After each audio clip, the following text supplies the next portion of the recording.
నమస్కారం అయ్యా. నమస్తే శంకరయ్య, ఏంటి ఇలా వచ్చావు? ఏమీ లేదండి అయ్యా, అమ్మాయి గారికి పుట్టింటి నుంచి సారి పంపించారు. ఓహో అలాగా. అమ్మా గౌరీ,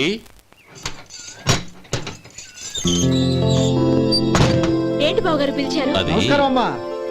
ఏం లేదమ్మా, అయ్యగారు మీకోసం సారి పంపించారు. ఈ లిస్టు ప్రకారం అన్ని సరిగ్గా ఉన్నా లేవో చూసుకోండి.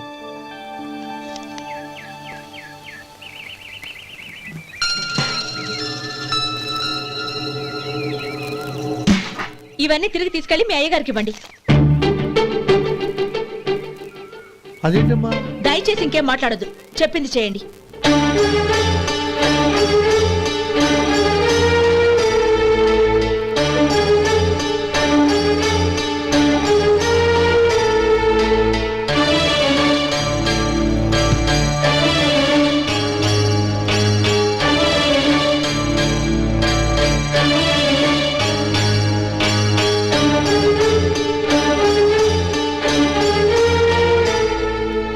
ఏంటి గౌరీ నువ్వు చేసిన పని? మీ నాన్నగారు అంత ప్రేమగా పంపిస్తే తిరిగి పంపించేశావు. ఆయన ఏమనుకుంటారు? ఏమనుకుంటే నాకేంటండి? ఎవరికైనా ఏదైనా పంపించేటప్పుడు వాళ్ళ స్టేటస్ కి తగ్గట్టుగా పంపించాలి. నాకు పంపించాల్సిన వస్తువులు అవి. ఆ మాత్రం ఇంగిత జ్ఞానం లేకుండా పంపితే నేనెందుకు తీసుకోవాలి?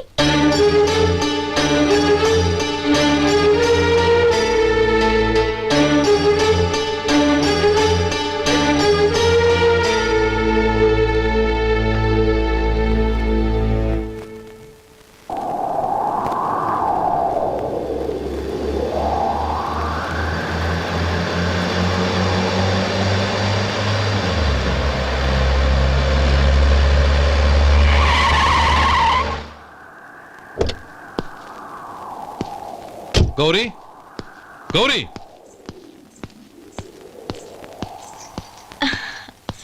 రండి నాన్న. ఏంటమ్మా నువ్వు చేసిన పని? నేనేం చేశాను? ఇంకా ఏం చేయాలమ్మా? నేను ప్రేమగా సారి పంపిస్తే తిరిగి పంపించేస్తావా? నీకు పంపిన వాటిలో ఏమైనా తక్కువ ఉంటే నాకు చెప్పాలి కానీ అలా తిరిగి పంపించేయటం ఏంటి? ఏదీ తక్కువ కాలేదు నాన్న, కావాల్సినవన్నీ ఉన్నాయి. కానీ ఉండకూడదు కూడా ఒకటి ఉంది. ఏంటమ్మా అది?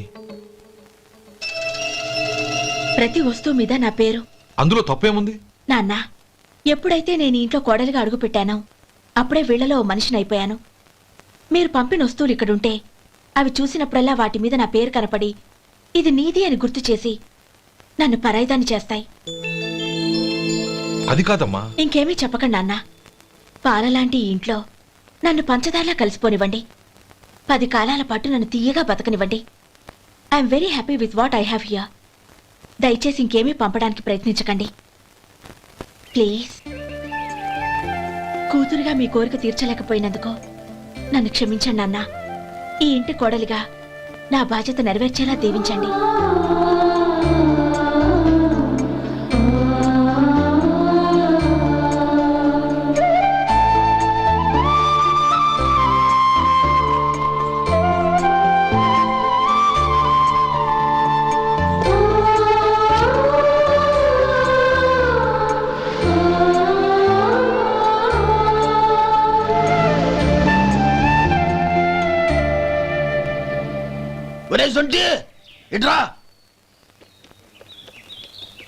ఏంటండి? మాస్టర్ గారింట్లో ఫంక్షన్ కి జిలేబీలు మైసూరు పాకు పట్టుకెళ్ళి వారం రోజులైంది కదా. వాటి బాపత డబ్బులు గాని మనుషులు గాని ఇంతవరకు రాలేదు. వెళ్ళి వాళ్ళని డబ్బులు అడిగి తేవాలన్న బాధ్యత ఏమైనా ఉందా నీకు? మీకు అసలు బుర్ర ఉందా? తీసుకెళ్లి వారం రోజులైంది కదా, బతుకుంటే వాళ్ళు వచ్చి ఉండేవాళ్ళుగా. సర్లే, వెళ్ళి క్లీనింగ్ చేసుకో. పబ్లిక్ పబ్లిక్ వెళ్ళు.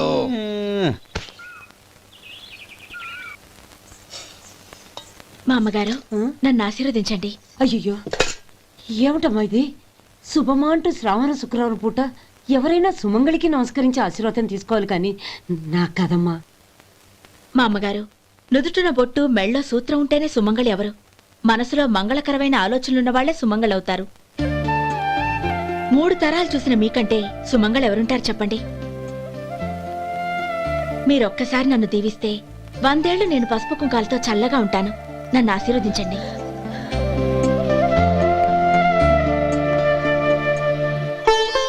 లేమ్మా,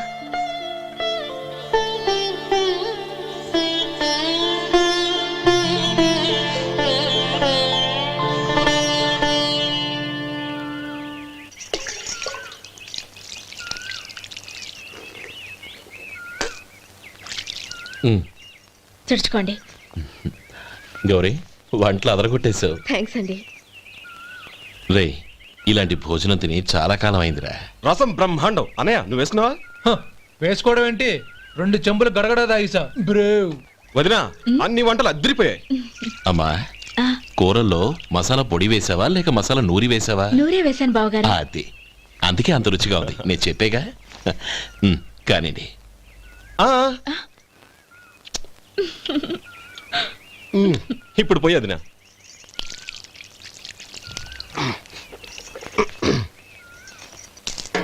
అనయ్య ఏమండి మరిది గారు, నా వంట గురించి మీరేం చెప్పలేదే?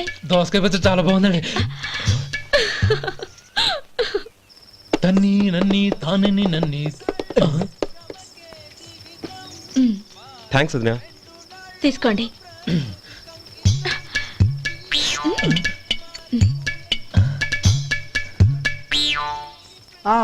ఓహో.